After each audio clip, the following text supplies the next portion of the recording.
जय श्री कृष्ण। वसुदेव सुतं देवं कंसचानूरमर्दनं देवकी परमानन्दं कृष्णं वन्दे जगद्गुरुं श्रीकृष्णं वन्दे जगद्गुरुम्। ॐ श्री परमात्मने नमः। श्रीमद्भगवद्गीता अथ द्वादशोऽध्यायः। अर्जुन उवाच एवं सततयुक्ता ये भक्तास्त्वां पर्युपासते ये चाप्यक्षरमव्यक्तं तेषां के योगवित्तमाः।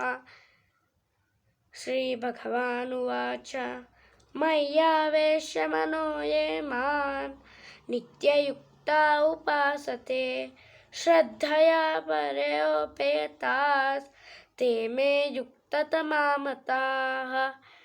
ये त्वक्षरमनिर्देश्यम् अव्यक्तं पर्युपासते सर्वत्र गमचिन्तेन च कूटस्थमचलं ध्रुवम् सन्नियम्येन्द्रियग्रामं सर्वत्र समबुद्धयः ते प्राप्नुवन्ति मामेव सर्वभूतहिते रताः।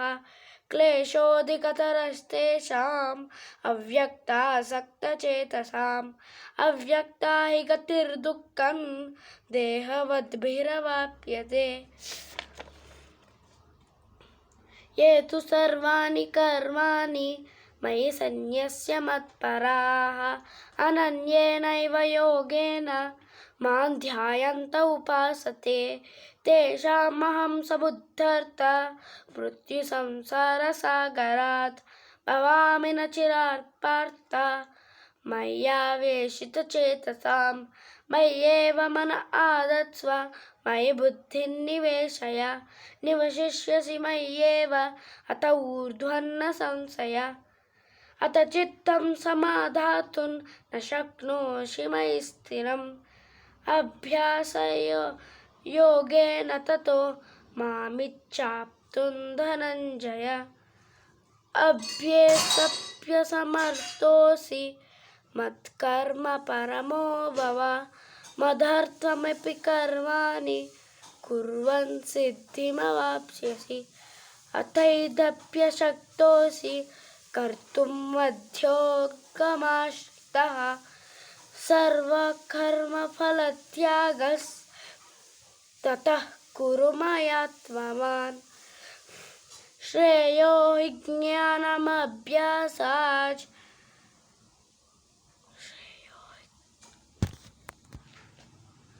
ज्ञानाध्यानौ विशिष्यते ध्यानकर्मफलत्यागश्चान्तिरनन्तरम् अद्वेष्टा सर्वभूतानां मैत्रः करुण एव च निर्ममो निरहङ्कारः समदुःखसुखक्षमी।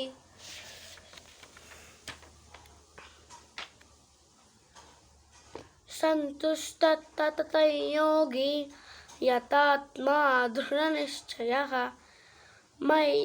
मय्यर्पितमनो बुद्धिर्यो मद्भक्तः स मे प्रियः।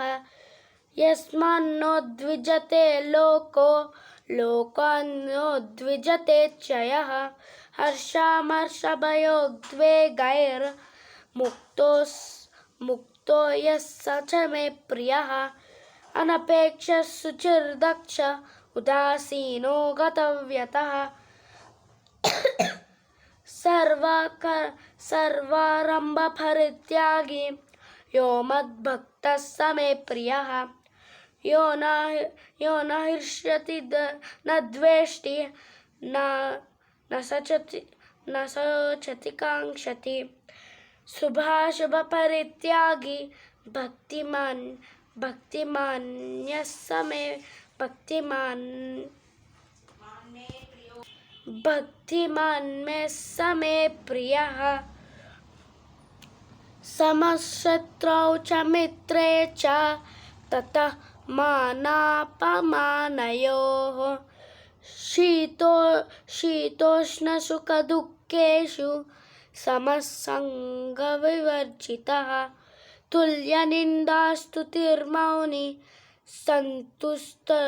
सन्तुष्टो येन केनचित् अनिकेतस्थितमतिर्भक्ति तुल्यनिन्दास्तुतिर्मौनी सन्तुष्टो येन केनचित् अनिकेतस्थितमतिर्भक्तिमान् मे प्रियोन्नरः ये तु धर्म्यान्मृतमिधैर्योक्तं पर्युपासते श्रद्धना मत्परमा भक्तस्तीव मे प्रियः। जय श्री कृष्ण।